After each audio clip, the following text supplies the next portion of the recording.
from Commentaries. This is episode 22.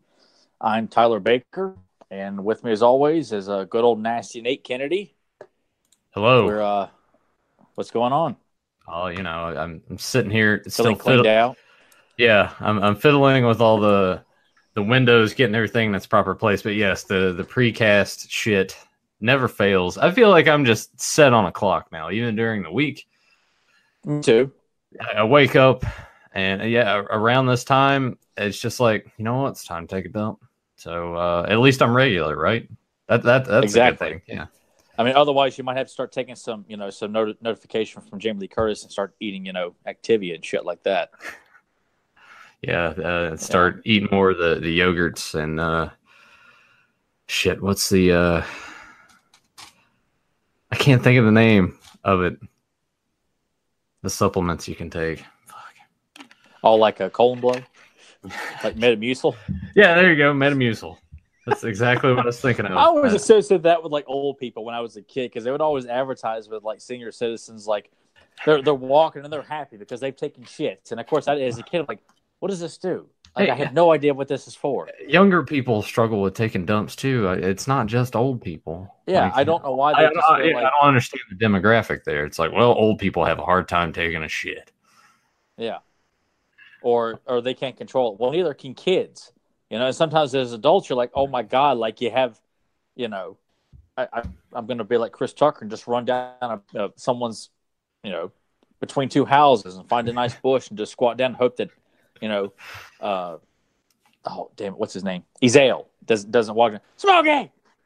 Walk in asking if you're taking a shit or something like that, Man, what a great start to the show. I know we're just talking about shit. But you know what? We're two guys. I'm assuming that mostly guys listen to this. If you are a woman, listen to this. Please let us know. We'd like to know that we have, we're expanding to, the opposite sex as well, or whatever. But I'm assuming most of our audience has got to be guys. I would say the vast majority, but girls poop too. I live with one. She poops. I've always had a hard time imagining that women do what guys do in the bathroom. Like, can you imagine any woman doing what Jeff Daniels did in Dumb and Dumber? I can't. Well, I've never done that. I never audibly just made noises while I was taking a shit. I'm not like that. I'm not like that grunty guy in the movie theater that one time. I mean, you do hear like guys, just in that moment, you can't tell if it's just the sweet relief of passing or if they're really just struggling and it's they're straining, which I do not recommend doing that. I've never been a strainer.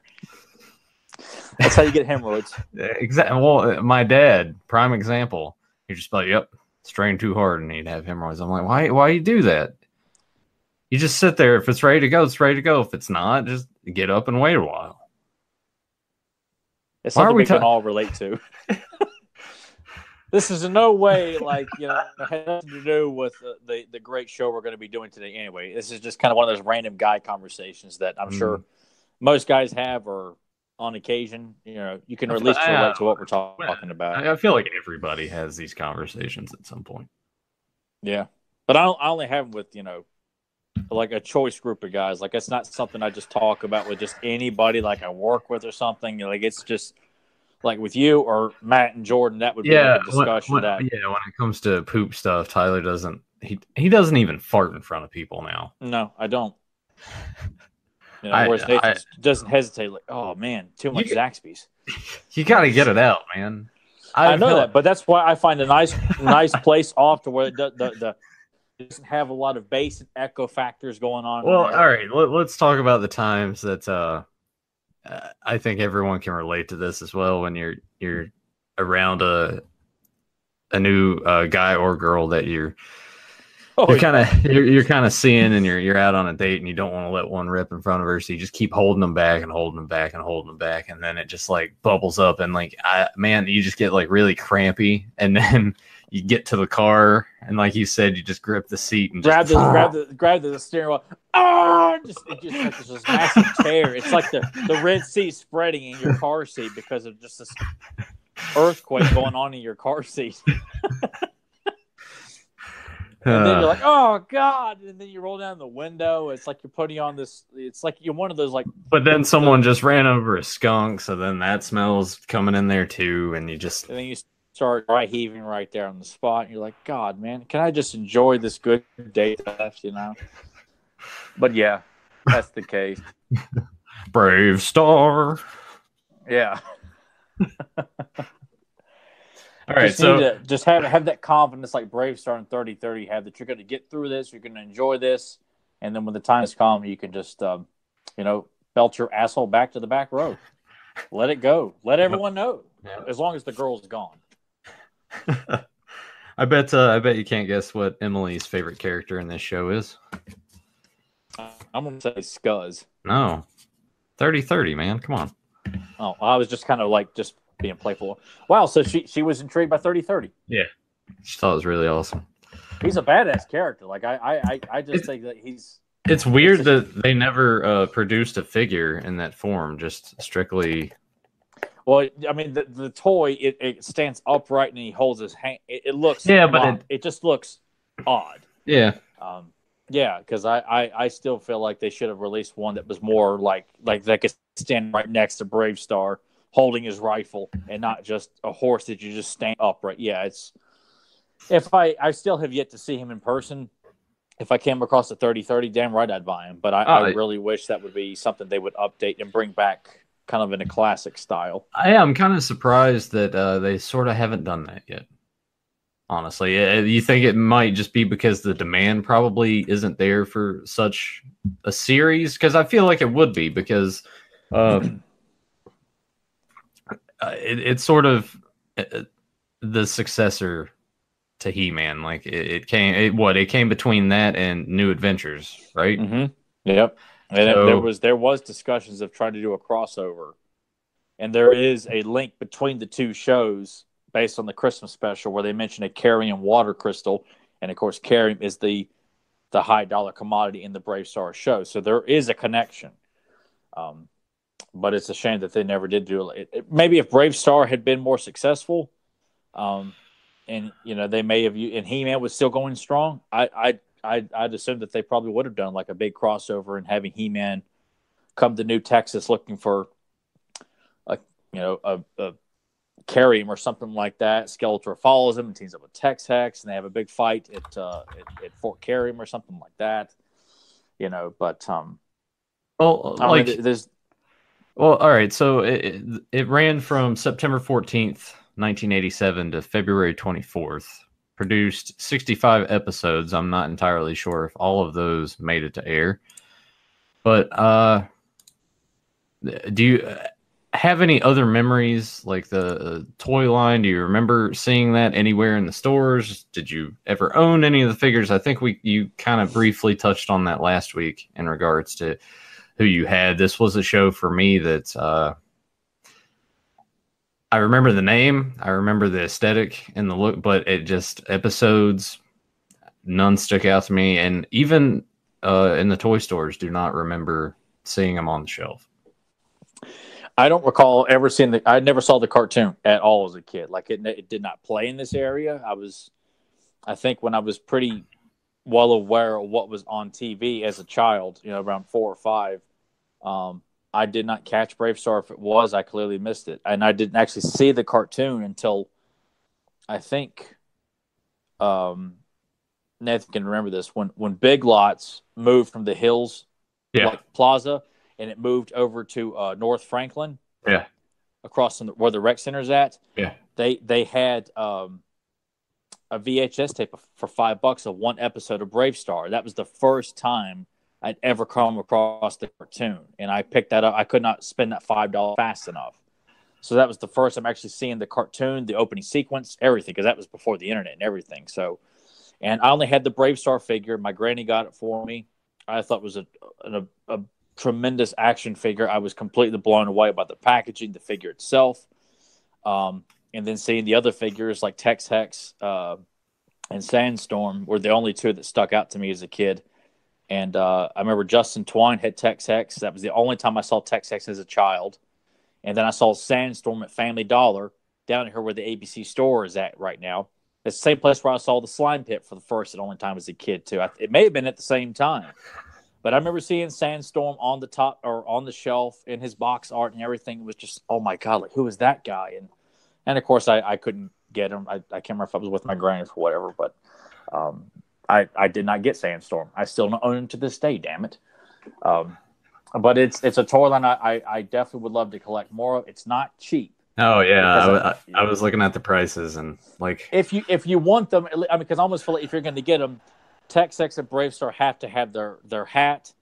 Bravestar's got to have his chest gear and at least one gun. I don't care if you don't have all, but just at least the rifle or the blaster. And Tex Hex has got to have one gun with him and his hat. I feel like to have anything less is just uncivilized.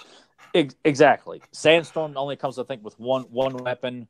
Handlebar comes with like a disc you can throw 30-30, comes with his gun. They're not ridiculously expensive, but it's hard to find that balance of like, I just want Bravestarr with his hat, his chest gear, and one blaster. It's hard to just find that. And someone's not like, well, I mean, buddy, come on. It was made in the 80s. You got to give me $200, incomplete or not. You can kiss my ass. Yeah, I hate that. So it still eludes me to this day. I did have a Bravestarr figure for a long time, but he's missing all the stuff, and he's just kind of lost the time, unfortunately. So that, like many other great 80s toy lines, I have a great affinity for them. I love them. I want to collect them, but as we all know, we can't buy everything, and it's kind of worry about spending money at times. But I still hope to one day have a Bravestarr, a Tex Hex, and a Sandstorm at least. But I was really fascinated when I found out that there was a playset, the Fort Kerium playset, and would wonder what it looked like because I didn't know what it looked like for years and years. And I think till probably the internet. And I would actually see what the box art looked like and just thought, oh my God, like the figures were so big. How big is this playset? Yeah. And it just looks so nice. And the rest of the figures, like Thunderstick, which we see in this episode, if you see the figure of Thunderstick, he looks like a very menacing kind of Boba Fett character, and they unfortunately don't portray him like that in the cartoon, at least based on the voice characterization. But it's a great, great toy line. It's a shame that it didn't go any further in terms of like cartoons and more toys. But it's a A+ property, and I don't know if Mattel still owns the rights to it. And if they do, I'm sure they're just like, oh, well, it didn't make any money for us in the 80s. Why the hell should we bring it back? Unless we could do more variants. So that was a weird audio glitch just now. It's always on my end. Maybe it's Mattel hacking us here. Yeah. But I would love to see Bravestarr, damn it. Yeah, damn it. We own it. But I'd love to see Bravestarr redone by the Four Horsemen and give us, the main roster of characters, because it didn't get too big. So I feel like it can be done within reason. Give us Tex Hex's gang, Bravestarr's buddies, and that's it. I think it'd be awesome to have that. It's oddly enough, though, anytime Bravestarr is brought up, I always see it brought up in the positive light. Like nobody's ever like dismissive of it or smacks the toys or says the cartoon's lame. Well, getting into one thing that I feel like people would just take issue with. Bravestarr is Native American, and he summons spirits, puma, bear, etc. And I feel like someone now would just peek at this and be like, "That's really racist," and this offends me. I'm just like, just stop. It's a cartoon. If anything. Shit, man, I don't know. What?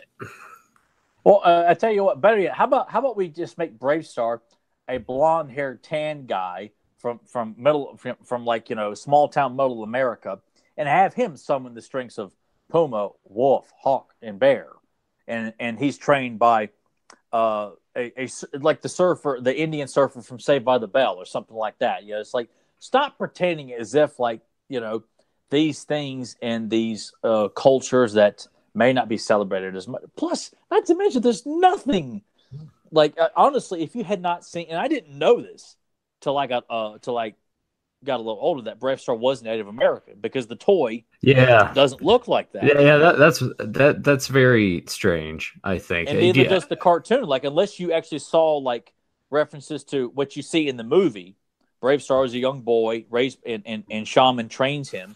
Unless you saw that or see episodes that reference that, you would never know that he's Native American. He just looks like a real tan guy with black hair and talks like, he doesn't talk like Tonto or anything, Yeah. But I think it's cool that he is Native American, though. No, I think it is as well. And this will be a topic that I think we'll touch on more on Fans of Power on Sunday, because there's some things that I think just need to be said. Well, Joe thinks needs to be said, and I agree with him. It's stuff that just a lot of people need to think about, and just I feel like some people aren't doing that, not on the fans end of things, but kind of creative aspects. Anyway, let's not stray too far deep into that hole. Tyler, the episode that you picked today, the day the town was taken, why'd you pick this episode? I picked it because when we did this, like Nathan, I originally thought, and I had forgotten, because I had forgotten the movie is not included on this set. The movie is its own separate DVD, and it's out of print. So if you want it, you got to go on Amazon and pay about $30 for it, or you can go on YouTube and watch the whole thing for free. Yeah, I think that'll probably be the route that we'll go when we revisit the show. Yeah, because the movie's about an hour and a half, and it was released theatrically, I do believe, back in '86 or '87, and that sets up the whole world. It sets up how Tex Hex becomes the Tex Hex we know. It shows how Bravestarr got his powers. It sets up him being chosen to go and be the sheriff for Fort Kerium, and it introduces JB 3030. It sets up everything, and it's a very well written movie. It's a lot of fun. It's for free on YouTube, and I just love the character Stampede too. But I picked it because initially Nathan wanted to do the first episode, and I told him that the first episode is just the main cast getting trapped in the carrying cave and had to dig their way out. There is no battle with Tex Hex, and I felt like with Nathan coming to the show, I really wanted him to see Tex Hex in the gang. Not that every episode has to have Tex Hex, because it doesn't, but I just kind of felt like it needed to be like a good kind of jumping off point. And it's just fun because Tex Hex successfully captures Fort Kerium in this in a fun, interesting way. And I just thought it was a good episode showcasing the villains. I was worried that Nathan might find Fuzz and Wazella obnoxious, because we'll get into that. Yeah. Okay. Well, I because I was rewatching it for fun. I'm like, Nathan's probably not going to like this, because they were really, and that it doesn't bother me so much when I'm watching it. But I think about it in terms of trying to show it to other people, that they may find the cute, cuddly characters a bit too much. So, however, everything else though, like I love Alan Oppenheimer's portrayal of Scuzz with his constant coughing while he's smoking cigars. Yeah, God, it's funny as hell. And there is an episode too, and I forget which one it is, but there's a moral where Scuzz is giving a moral to the kids, saying, "Look, kids, I smoke cigars on the show, but I want you to know it's not a healthy or good thing to do." Which I thought it's fun, but they continue on to allow him to smoke cigarettes and cigars on the show. It's a good touch, but it's also kind of, I guess, kind of ballsy. You don't really see too many characters in cartoons just constantly smoking. And at least, in Looney Tunes, you'd see it and you would think nothing of it. But to see it in an action adventure show of the 80s, yeah, you didn't see characters smoke. At least not that I can recall. Nobody in G.I. Joe did. Thundercats, He-Man, She-Ra. I'm trying to think of some of the others. No one in Turtles. I was looking over the shelf there. No one in the X-Men cartoon. Of course, no one in Transformers did. So yeah, it was. And that's the gag, is he's just constantly coughing and choking on his own smoke all the time. Like it clearly shows this guy needs to stop smoking, But it's funny because Alan Oppenheimer just if I ever get over my Yeah, I was gonna say you're still kind of pissed about that, aren't you? yeah, especially when we saw him at RaleighCon, I'm like, I hate that I have such a sour first impression of the guy. You know, for him to mean so much to my childhood, and yet that guy was just so odd to me. But anyway, but just shows you know what, he does fantastic work, and I love his work as Stampede and Scuzz on this show. So, but I picked it because I thought it'd be a great introduction to get the main cast of heroes and villains all in one episode for Nathan to be introduced to. Yeah. So it's God, that was a long-winded response. Well, it's going to be interesting to say the least as we watch it, because I do have some opinions I'm going to throw your way. Link down below to the Bravestarr official YouTube page. There will be ads scattered about. If you have YouTube Premium, then you don't have to worry about it, but feel free to join along with us. And also, if you're new to the channel and enjoy conversations about taking dumps and the like, make sure you hit that subscribe button and ring that bell so you can join us and get notified when we go live, and join JSP here in the chat. JSP, thanks for joining us. Awesome.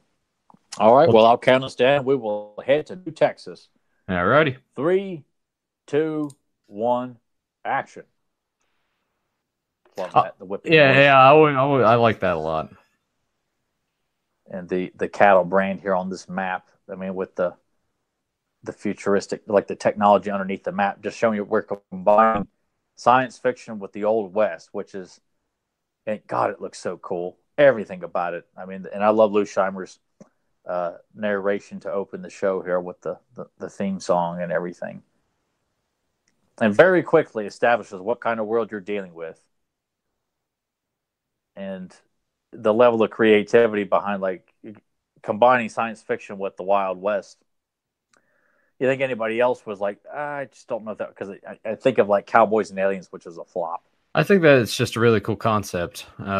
P.S. My disc is being kind of weird, so I'm going to have to probably finagle with it and catch up to you somehow. Okay, well, I can. No, yeah, you just keep going. I'll get there. All right, but the opening sequence, I mean, everything just lets you know immediately what this show is about. And it's just so beautifully animated. And just like with Filmation, as the years would go on, the animation gets more polished and more fine-tuned, and just looks just more smooth over, just as all the shows would progress. And, you know, kind of makes you think, like, you know, what He-Man and She-Ra would look like, too, in terms of animation, had they gotten a third season, official third season, not just taking season 2 and spreading it over, kind of expanding, making it 2 seasons. But here's 30-30, looking all stern, like he doesn't approve of this whole flirty stuff here. And so, yes, please give us your thoughts on the prairie people here, which they are I'm little accepting much of it, but yeah, they're a little much. It's a little tough, and that is an unfortunate with a lot of children's cartoons where they want to make the characters sound cute so that way kids will like them. But sometimes, I mean, they try so hard to really make them sound. I mean, I've heard worse. And you listen to those dumbass scientists in the New Adventures of He-Man. These guys, you know, are up there on the same level as Orko and Snarf. But yeah, I get it, but I'm glad it just didn't kill it for you, which I don't. No, yeah, no. It's just they are a little much, and I'm still having trouble. I don't know what the hell's going on now with this. Ah, damn it! Like the disc isn't even wanting to like read now. Where are you at? Nowhere. I had to close everything. All right. Well, I'm just going to pause it here. Well, I thought we were getting the commentary. You're already getting the commentary. You're getting a little more here, people. So forgive us. I stopped during the fight with the Dingoes and JB and Handlebar here. So yeah, we're live here, guys. We're live, pal. Yeah. Well, loaded up fine earlier, and then I went to play it, and yeah, it's like not even. Hello? God.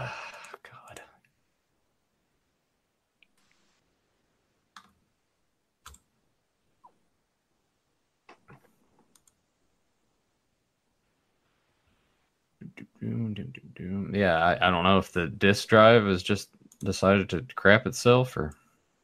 That's what you get for using your computer. Well, Excuse me. guess I'm just gonna have to. Well, 22 episodes in, we haven't had any glitches like this, so it's bound to happen at some point. So. Oh yeah.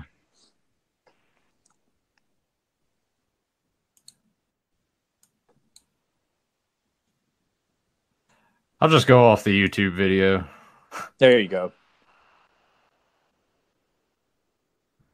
All right. Do you got like a timestamp on there? Like No, because I'm using my TV here.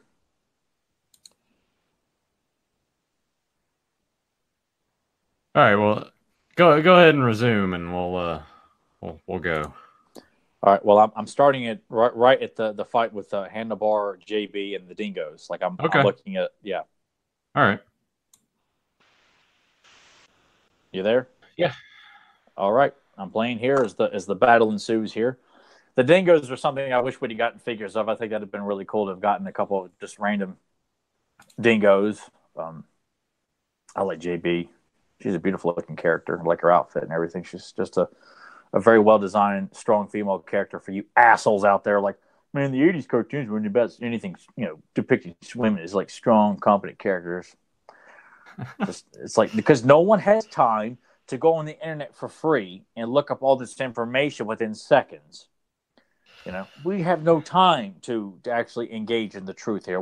It's more about pushing our mission statements. And that mission statement is shitting on all the classic 80s cartoons because you grown man boys just can't seem to get over. More on that on Sunday. Yes. But back to the action here, too, as Bravestarr and 3030 and Fuzz are approaching the big fight out here.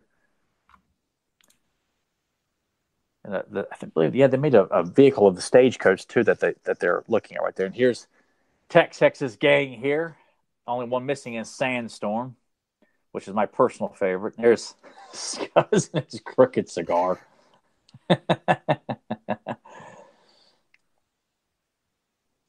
Now, what were your impressions of the villains when you saw them for the first time? I think you kind of get a bit of similarities to He-Man to a certain degree. Yeah. But I mean, definitely fit in with the aesthetic. I like Tex Hex's look. I enjoy the way his mustache is. It kind of looks like if I were able to grow one out, because I can't get the little middle piece in here to grow. So I feel like if I grew mine out, it would look just like that. If I could get it to, that'll never happen. And then she kind of reminds me of Tila, obviously. Yeah, she's more likable in terms of like she's not bitching about stuff or trying to bust Bravestar's balls all the time. Like right. She's, they do have a thing which is established in the movie, but I like her a lot. Oh yes, I always loved that transformation to 3030 into his upright form. Never gets just what a badass whipping that rifle around. Yeah, that blunderbuss just it kind of fits with the character. Damn right it does, and I love his voice. And did you recognize the voice of Cactus Head? Actually, no. The voice of Krang. That sounds. I thought you were just going to go in another direction with that, like it would just be something else. But yeah, that makes sense. No. But all the action, like it, I mean, they really do a great job of playing up how a gunfight, a Western gunfight, like all the mannerisms, the posing, like with 3030 laying on the ground, holding his rifle up. The Dingoes, riding around on their steeds, and I can remember. I think they're just called mules. I think, excuse me, which I thought was really cool. Which they did make toys of, or the skull walkers that Tex Hex uses. And here we are. Tex Hex has already seized Fort Kerium. Which I think all these little side characters here are kind of interesting too. You have humans, and then it's like some robots there in the background. It's just like Thundercats. It's really cool. World building and just different races of people. Like over here on the left, you got like an alien, and the Dingoes are said. Yeah. It's just it's cool. It's already established. Like it's an all encompassing world here of like when you meet Tex Hex in the movie, his skin is like he's a human, but he's got purple skin. So already he's, you know, not just a standard like human being. He's of a different race of some kind. And it's just I like that. And they don't stop and try to explain to you. It's just expanding the world, and you just accept it because that's what it is. That's the inhabitants of this world. Plus, this is just one planet. This is New Texas. You know, this is not God knows what else is out there. And I think that this would be, you know, if they struggle so much with wanting to get a Masters movie off the ground, I think Bravestarr would make an excellent idea. Like a live action version of Bravestarr would be pretty damn cool. Damn right it would. I mean, and I feel like too, like people today are looking at this stuff like, well, how do we make sense of this? Like, you don't have to make sense. You just look at it. You don't have to explain. That's the beauty of that stuff. It's just we'll get into this tomorrow and Beyond Retro when we talk about Monster Squad. It's like, all right, the Universal monsters are real. They're here, and here's a group of kids that have to stop them. It's like you think about that, and it just sounds really absurd and weird. But they made it. They just let it. That's the thing. And that's the beauty of these shows. Just well, yeah, Teenage Mutant Ninja Turtles. Like you really think about it, and that's a crazy kind of silly idea, but it just works because you just everything is it. And the best stuff. I mean, even with superheroes, you know, you have to enjoy fantasy stories of strong heroes, whether male or female. You know, very malicious villains who are strictly out for themselves. They're not levels of gray. They're just evil to be evil. You know, they just love wreaking havoc and taking from others, so they don't have to work for it. You know, classic chicken shit heels is I think like Jim Cornette would probably reference to a classic heel, but you don't have to explain everything. Like you don't explain everything in Star Wars. You don't explain how a lightsaber is built. You just like because you know when you're watching those first three films, like you just accept it. You accept the Force. You accept who Darth Vader is. That Han Solo is a smuggler and that he's got a co-pilot named Chewbacca. Like, I don't need to know where Chewbacca comes from. I just know that he's a badass co-pilot that works with Han Solo. Less is more. Is the same thing. Less is more. Like, you know, explain how Bravestarr became Bravestarr. Like, yes, I think that's a fascinating storyline. And do not shy away from the Native American roots because why? Why? At this point, you're like, shut up. Stick it up your ass. If you're one of those assholes who tries to find something to say, that's offensive. Why is that offensive, prick? No, it's really it's the character. Yeah, and a lot of it's just people reading too much into it, which trying to find something because that's the popular thing to do. If there's anything going on in our culture today, all over the world, the cool thing to do is to find, like looking at Viper. I think Viper is trying to. I don't know. They might try to say she's a stereotype of some other race or some shit like that, or that Scuzz is like. Oh, all people who smoke cigarettes are short and stumpy and, you know, or something like that. Like, no. You know, this is made up bullshit that people go through. I'm like, I'm sick and tired. And I'm sick and tired of people catering to it because 3 people bitch about it and the rest of them have no problem with it. But we got to give in to the squeaky wheels. Well, more on that Sunday, Fans of Power. Yeah. But I just love the visual look of Bravestarr, too. Like his outfits, it fits with the desert look. It's a very futuristic. I mean, all that JB's outfit, like they're such great amalgams of the Wild West, but technology as well. Like Filmation, the guys who worked on this show, like Tom Tataranowitz and Tom Cito and Lou Scheimer, you know, they really did a great job of taking great care of making these two types of storytelling and make them mesh. Like all of this. I mean, you look at Tex Hex and he looks like a cowboy villain, but he fits in this futuristic world of spaceships and classic Wild West, you know, storytelling. I think there just needs to be more Western stuff in general, really, because it was so prevalent back in the 30s, 40s, 50s.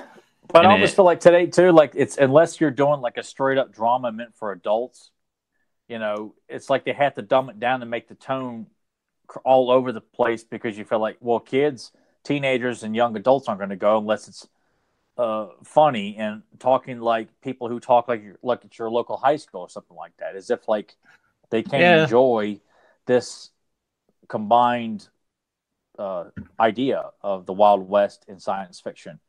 Um, because I kind of felt like that's what Star Wars was. Star Wars was combining, you know, science fiction with kind of, I wanted to say like, well, fantasy almost. Not really, but it's more science fiction. But I feel like there's elements of classic medieval storytelling and things like that too.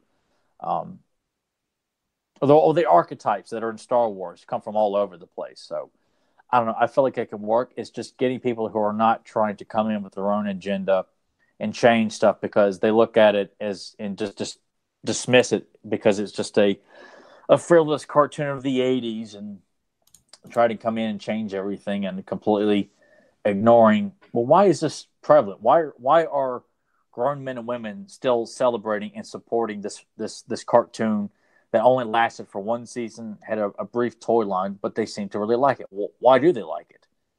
They don't seem to want to take the care and time to figure out why this was such a good idea. There were a lot of great ideas in the '80s too, and not everyone could be juggernauts like He-Man, Transformers, and GI Joe and Turtles. You know, they. I think there's so many great ones, as I've said before, from Bionic Six and Visionaries, of course, Bravestarr. So many great cartoons, and not everyone can be as big as the top three. Doesn't mean they're not good. And of course, that never gets old. Watching Tex Hex just belittle Scott's all the time. I really wish I could do that because really, Alan Oppenheimer can really sell that really long, drawn out coffee, just trying to clear out all that smoke. And here, yeah, this is my yeah. This is Scuz's like big scene is this whole sequence with him and Wazella. And I just like the visual look of it. He looks like a kind of a classic Looney Tune character almost. I'm just she is quite annoying though. Yeah, they're really trying to. I think it was just too much with the voice of it's just a lot. Yeah, and even though Scuzz is a prairie person himself too, but I like that just smacking the hell out of him there. But yeah, the trying too hard to be cute and cuddly, it can bite you in the ass, or sometimes they can do it pretty good, and it's not obnoxious at all. But this is it's a bit too much. But thankfully, Scuzz is here and counters it with his great presence of and God, I just love his voice so much. For Tex Hex to have like two pint-sized guys part of his gang, you kind of feel like they're not as threatening, but they're so much fun. Like Cactus Head is a formidable little character, and Scuzz is just likable. He's a likable, fun villain that I don't feel like kills the tone because he's written well. I like him. He's funny, but he's not. Yeah, well, Tyler thinks something's funny. Like, yes, if it's done right, and you're not smacking me in the face over and over again and reminding me this is funny, isn't it? Then I don't have a problem with it. And the whole damn thing's not focusing on joke after joke after joke either. And it's a shame because Sandstorm's barely. Just God, I just to know that that's written specifically in the script that he's just continuing to cough and cough. Oh. God, I love that, and the smoke just keeps puffing up in the air, and he's still got the cigar in his mouth, like he looks like Mr. Magoo there, like the pain. He's just in pain. I have got to get a Scuzz figure, man. I really do. I just need Scuzz with his hat, and that's all I need, man. God, he's so cool. And it just makes the whole like Fort Kerium, like that the town itself is just like this. It's like the big city of New Texas. I mean, obviously, it's the big focal point of the show, and there are other towns as well and small mining camps and things throughout the show. like Sawtooth and things like that. But there's Sandstorm. He just looks cool. I'm sorry you didn't get to see as much of him in this episode, but he's just such a visually striking looking character. I like how he's just like, shit, it's Bravestarr. Time to bounce. He knows what's going to happen. It's like, the hell with this. Yeah. I always enjoy it when the sort of the side villains are just like, all right, yeah, he's on his own. Like, yeah, they know it's over. It's just like, all right, yep, time to nope. Yeah, if they had maintained control of the town for a long period of time, that's one thing. But yeah, if Bravestar's already in, dude, man, this plane ain't working. I think Cactus Head's like, it's just a cool look too. Like, it's just something you wouldn't like. Who had that idea? It's all right. Yep, we're gonna take a cactus, give him some legs and arms, and it's neat. Yeah, he's just a fun little character, and I like Vipra. Viper's always portrayed as a very serious female villain, much like Evelyn and Shadow Weaver. She looks great, and Thunderstick looks great. I just hate they give him that kind of dumbed down Southern voice, because look at him, and especially the action figure. The action figure looks like, God, this is such a menacing looking villain that would be a part of Tex Hex's gang. But oddly enough, in a lot of cartoons, they got to make some of the villains' henchmen sound like morons, and I just don't like it. I almost feel like you don't need to have idiots. Well, yeah, I guess in the thinking in that is just Texas and the accent. You know, well, when people think of the South, the first thing or the that comes Wild West, even though they're out west, they're all talking like they're from the South. Yeah. So just that accent, people always just relate that to Westerns. Oh, yeah, better have that accent.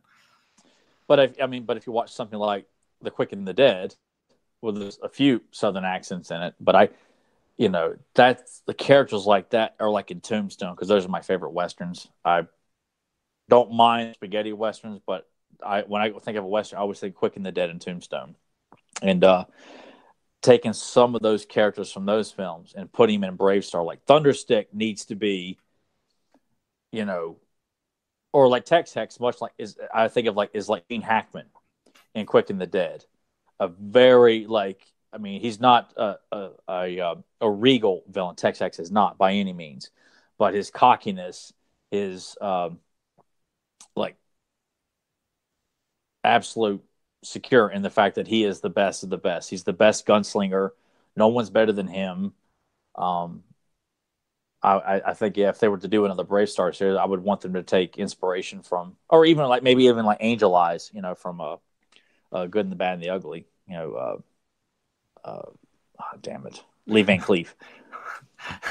But I just think that there'd be so much fun to be had if this show was brought back, and you could do so many, not copying, but I feel like there's so many great characters in this show that you could have them interpreted like Ace Hanlon in Quick and the Dead, or Clayton Cantrell in Quick and the Dead, or Johnny Ringo and Curly Bill from Tombstone. Like, you just have so much fun, and oh man, someone give me the damn pen. No, they would totally screw it up now. Oh, of course they would. They would completely shut off the idea of having a talking horse who, because it's offensive to horses. Yeah, or like, oh, this is stupid. Well, let's get a lot of poop jokes when he's walking upright. I got excuse me, moment, Bravestarr. Plop, plop. Oh, we got it with lots of poo jokes for the kids. That was about the whole bit at the start of our show. Is for the kids, the poop stuff. Yeah, there you go. Because what kid doesn't love poop jokes?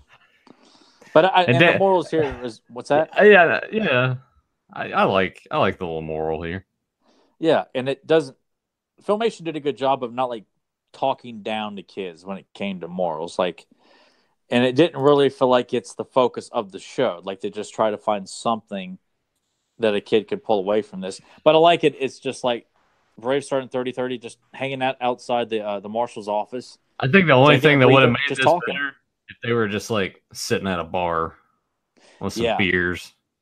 Which, and Handlebar runs the local tavern. So, the tavern, they do have a place where they go to throw back a few on the show. But I mean, it's a lot of fun to be had with the Wild West and science fiction. It really is. I know I keep saying that, but there's so much potential in this property. It needs to be revisited. It deserves to be recognized again. And I don't care what you say. I mean, there were a lot of great ideas in the '80s. Not all of them got to be showcased in such prominent positions because there was so much competition.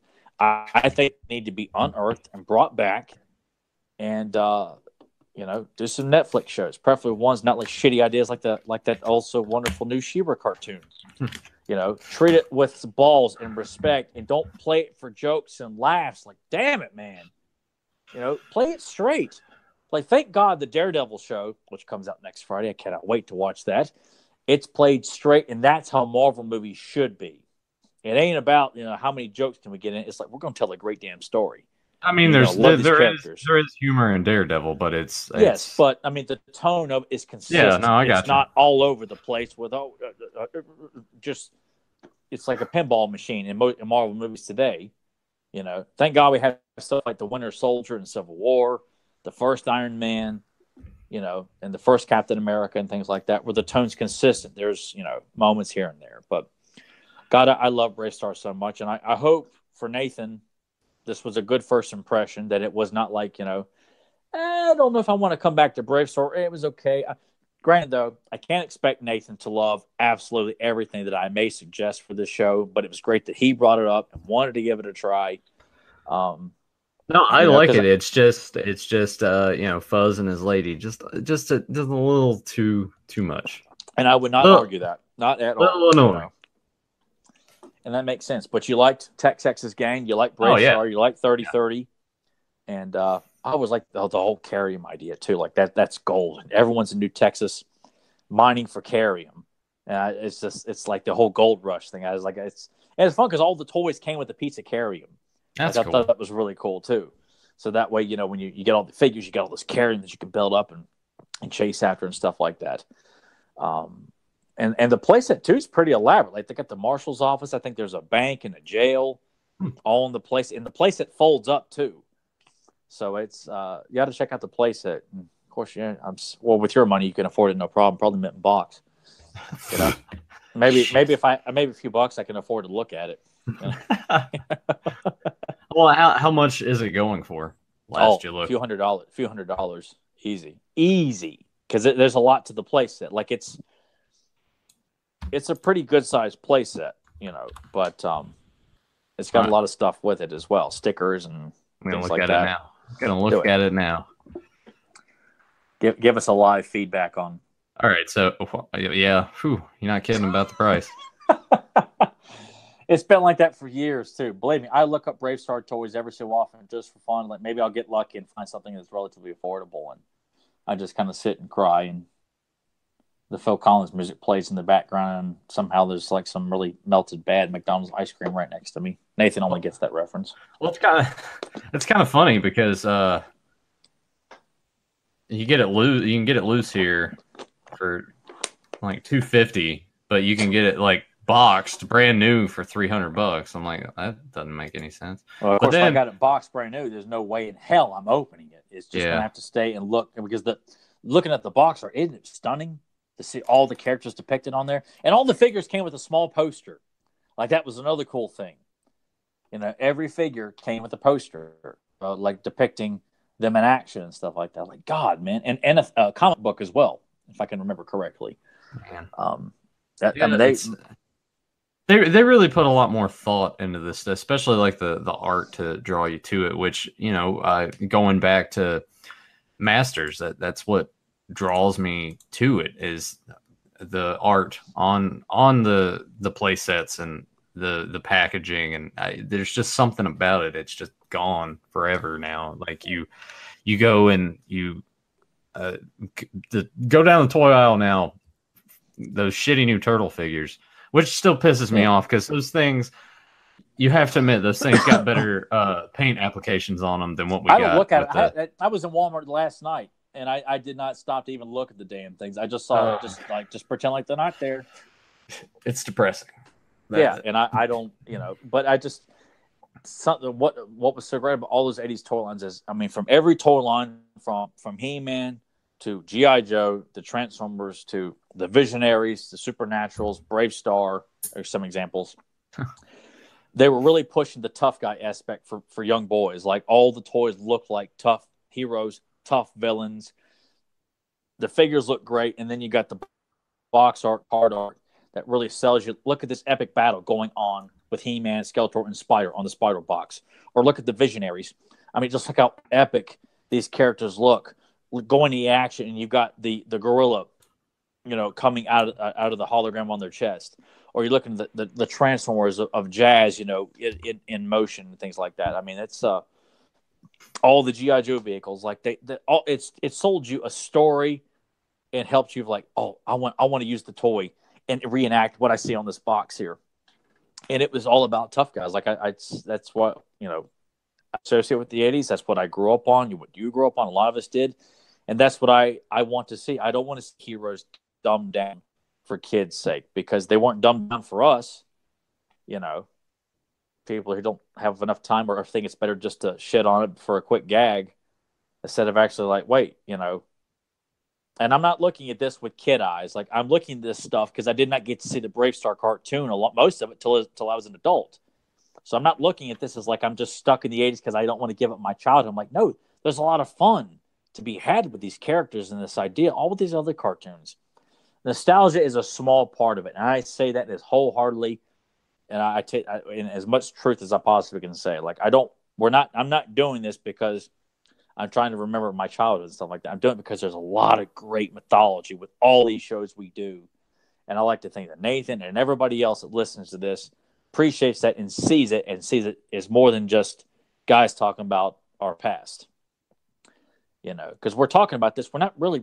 We talk about it at the beginning and sometimes the end, but as we're talking about the show, we're talking about the characters and the story and how they're portrayed. We're not talking about, I remember when I got this, and I remember like the whole time. Like it's we want to elaborate that there's a lot to this stuff, and that we're watching as adults who love these kinds of things. So I just had to say that. Definitely more chances being taken back then in regards to stuff, just exactly creatively, and that's. Well, see, I want to save some of the rest of this for Sunday when we talk, because I would like to have Joe here to bounce off of, because there's just I mean, obviously the world is different, so everything is just changed kind of dramatically in the last 17 years. So I get that, but as expensive as things are, and yet they want customers to keep coming back and buying the same damn thing. Yeah. And no one wants to like, oh, hey, let's revisit this toy line and see if this can draw some interest. Let's put a new cartoon out there and see if this can draw some interest. I know Hasbro just keeps doing another reincarnation of Transformers over and over and over again. But I hate that they don't try it more with G.I. Joe, or try the Visionaries again, or try another property they may have the rights to, or something like that. It's just a shame that because certainly people in animation today, that it's I guess mainly because the networks too, they're not pushing for action adventure shows anymore. It's all about keeping things silly, but the jokes are not original. They're not funny. Even though I know a lot of the shows like what's that show that you really like? Rick and Morty, excuse me, not Rick and Morty. Stuff like that is very popular with young adults and adults as well too. But I'd like to think, can we have like a demographic of action adventure shows? Like, why does everything have to be comedies in animation nowadays? It's and I know they're still doing like Transformer stuff right now, but I just wish the days of action adventure animation were not dead. I don't know. That's sort of a tricky thing. I think it'll come back. It all just goes in cycles. It'll come back eventually. Same thing with like the slasher film that hopefully will come back. I would like for it to. Unfortunately, I feel like that's just going to be like, yeah, let's reboot everything again. And that's my main worry with Halloween coming out. It's like, oh, well, let's revisit this. And if you didn't like the sequel to the first film, maybe you'll like this sequel to the first film. yeah, I'm in a weird space where I'm like, all right, cartoon wise, like you were saying, some of these properties that, you know, didn't get as many eyes on it back then, I feel like are the ones that should be brought back. Mm-hmm. Stop bringing back the stuff that was super popular. Because I don't know. Yeah, if you're to bring back something like Bionic 6, which in this day and age, the way people love to just, you know, piss and moan, you're not pandering enough. Bionic 6, you've got Bungie, who's an Asian character. You've got JD, who's a black character.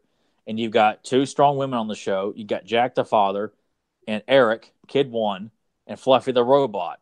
It's a pretty, you know, diverse cast of characters, and they're a family. They all live together. They've been given superpowers, and, you know, taking on Dr. Scarab's group of henchmen. I'm like, that's a tremendous. I mean, I absolutely love that cartoon, and people who do know of it, they all like it too. But, you know, I think that's something that should be revisited. The Visionaries should be revisited. Bravestarr should be revisited. Well, I don't know, maybe the Supernaturals. I just thought it was cool because of all the holograms. Battle Beast. You know, Battle Beast, you know, they were given a little bit of animation and I think a Japanese cartoon. Forgive me, Transformer fans, because I think there's a connection with Transformers and Battle Beast, I think. But if you look at the commercials for Battle Beast, there's animation of the characters. I think that's another fascinating concept that should be revisited and brought back. Bucky O'Hare, the Toxic Crusaders. I mean, there's just a lot of great ideas that they're not the juggernauts of like your Transformers and your Star Wars. And man, you get down the toy aisles for like the last 5-10 years, it's the same toy lines being revisited over and over and over again. Yeah, it's but it also goes back into the whole thing of our kids these days really playing with toys. It's more about it's more about tablets and stuff.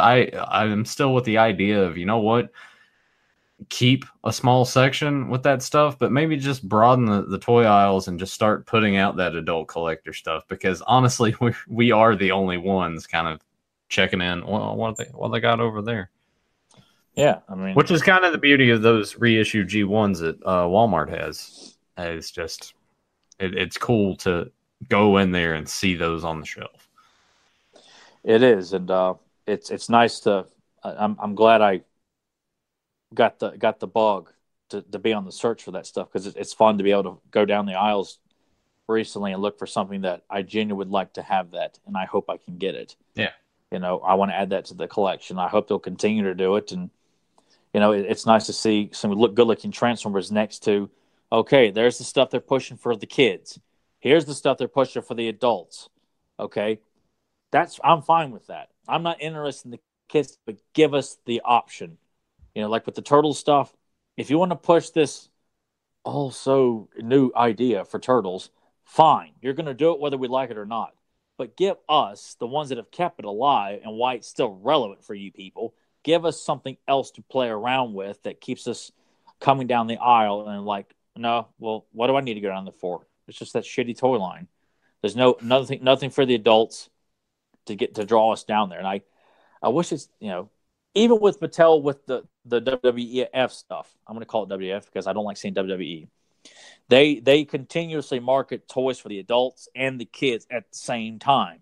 You know, I mean, hell, I think most of them were after all the old school wrestlers and the collectors lines and stuff like that too. Maybe some of the current stuff, but at least they're acknowledging there's a demand for characters that our adult collectors love to have. And I'm like, why can't they do this with all the other properties? Why is it that some of them's just like, no, here's the brighten up new toy line for the kids with the cotton candy filter all over it there. And if you don't like it, well, I guess the property's shit to begin with, right?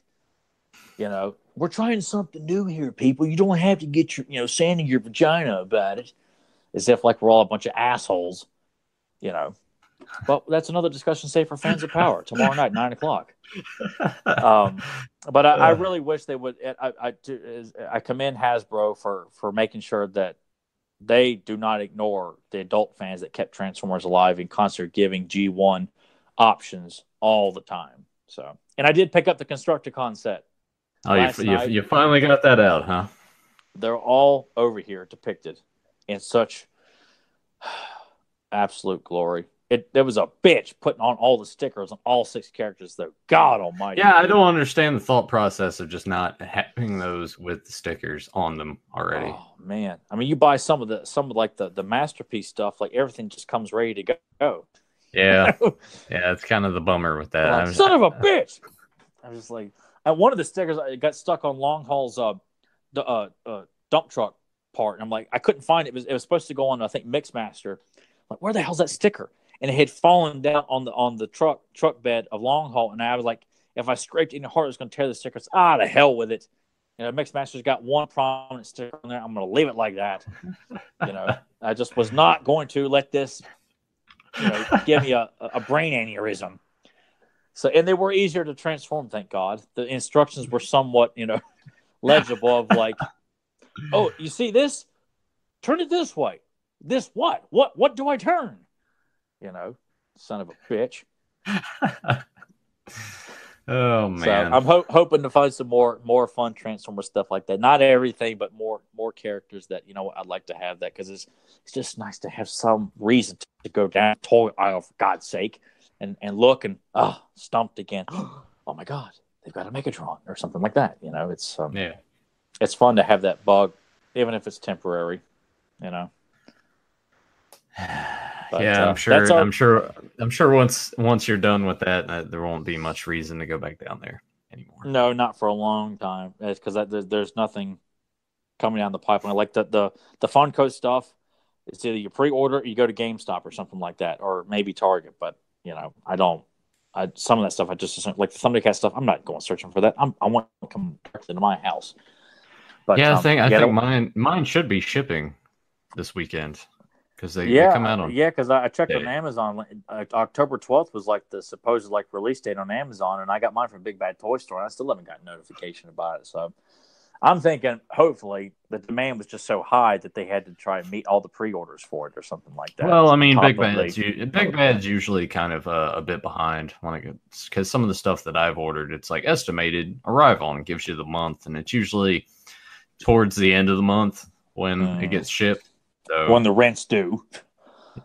I hate that. Yeah, I always get this text at work from Tyler that's like, hey, man, are you sure that this place doesn't charge you on pre-orders until it's shipped? I'm like, yes, I'm sure. Yeah, I just have to make sure. When it is shipped, you will be charged.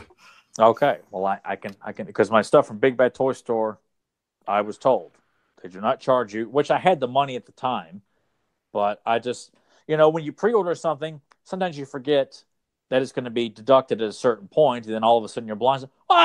You didn't plan for that because you didn't think it was going to be shipped at this point or something like that. So, I don't have to worry about that. Of course you don't, and we love to be reminded that just how often you don't have to worry about such things. Throw some money at it. Yeah, pretty much. Nathan's just walking around like Uncle Moneybags. It's like Scrooge McDuck. Not really, though, because I still buy things. I'm like, I shouldn't have bought that. Like, immediate. You're just doing it, trying to feel like you're one of the salt of the earth, like me. No, I still get buyer's remorse from all that stuff. I just can't. I had no buyer's remorse about the Constructicon set, though. God, man, I was so glad to finish paying off. Like, it's a lot of money, but God, there's still 3 of those. I think there's still 2 or 3 of those on the shelf. Yeah, when I was in there last night, they didn't have any left. I'm like, wow. I mean, it's an expensive set, and they don't have that. Like, the whole shelf was filled up last weekend. Yeah. So it's like, well, clearly there's a demand for them. And they had Hot Rod out last night too, which I'm like, yeah. No one wants Hot Rod. Yeah. If it was marked down quite a bit, I might pick him up, but he's not a priority right now. At least not that one, at least. But that's our Bravestarr episode, people. I don't know. Yeah, I was thinking about it. I was like, I don't know. What do you want? We could always go back and revisit another show that we've done in the past, or we can branch out and do cops, or we could do another GI Joe episode. We could do another Transformers episode. We could do Turtles. We could do X-Men again. We could go back to. Let's leave it a mystery for the listeners. Okay. All right. We'll just kind of, we'll leave it open-ended here, people. We got lots of options here. Do we try something we haven't done before, or do we go back to the well and, do another Rambo episode? Do we do another X-Men episode? We'll figure it out. Yeah. That's, I don't know. I feel like we should go back to something.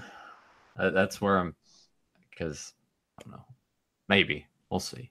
I say, we could do G.I. Joe, do Transformers, we do Batman. And if we did Batman, we could always do Bane, or we do a Scarecrow episode since we're in October just for the hell of it. Not that we're doing a Halloween theme or anything like that. We do X-Men. We could do, we'll at least say that. We will go back and revisit the series we've at least done once before. Yeah. So we'll leave it at that. But unless someone sends us a message, hey guys, will you do this episode or something like that? We probably, if we get maybe. Probably not. Tyler will shoot it down. We're not doing that shit. Are you kidding? It's hard enough to get people to acknowledge that they like the podcast, let alone, hey, give us hey, could you guys do a review for Jackalman's Rebellion or something like that? I'm like, by God, young man, yes, we will. Right. I can dream, can I? Yeah, sure. Whatever makes you happy, man. All right, guys. Yeah. Finish it up. Wrap it up there. Thanks to JSP for joining us. Thanks to Who Dat Well who popped in late, sir. Thanks for joining us, even though you were late. It'll be there in the archive. You can go back and listen to the first 10 minutes of us talking about taking dumps and our poo schedule and whatnot. Our plug-in for Activia. Yeah. Sponsored by Activia and Metamucil. God. Anyway, Jesus, man. I think about our little side stuff. Sometimes I'm just like, man, I can't believe we just talked about that for 15 minutes. Oh well. I guess it just says a level of comfort, where we're not sitting around trying to be as robotic as possible. Yeah, I never wanted any of this to just be like, today we are talking about this. Yeah. Well, see you guys next time. It's like, no. A lot of podcasts are like that, where they just come in and they're as unemotional and lacking in content. Not that we're saying that talking about, epic shits is content, but I think it's a level of realism and relatability, because, we're guys just sitting around watching cartoons and, scratching balls and stuff like that. So it's just kind of that. I'm making reference to it's what guys scratch balls, talk cartoons, stuff like that. Josh, is that you? Yeah. The itch. All right, let's yeah. Anyway, thanks you guys for weird. Yeah, thanks you guys for joining us live. It's always nice having you guys here. If you're new to the channel, hit subscribe, ring the bell so you get notified when we do go live or when new videos get posted.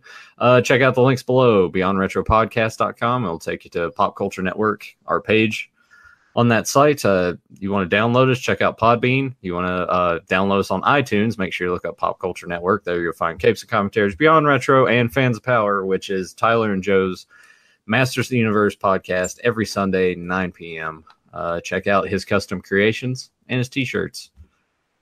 And I think that'll about do it. Yep. Next week will be a mystery. Maybe it'll be a Halloween themed episode. Maybe not. Maybe it'll be shit, man. Maybe it'll be like Street Sharks or Cops. We don't know.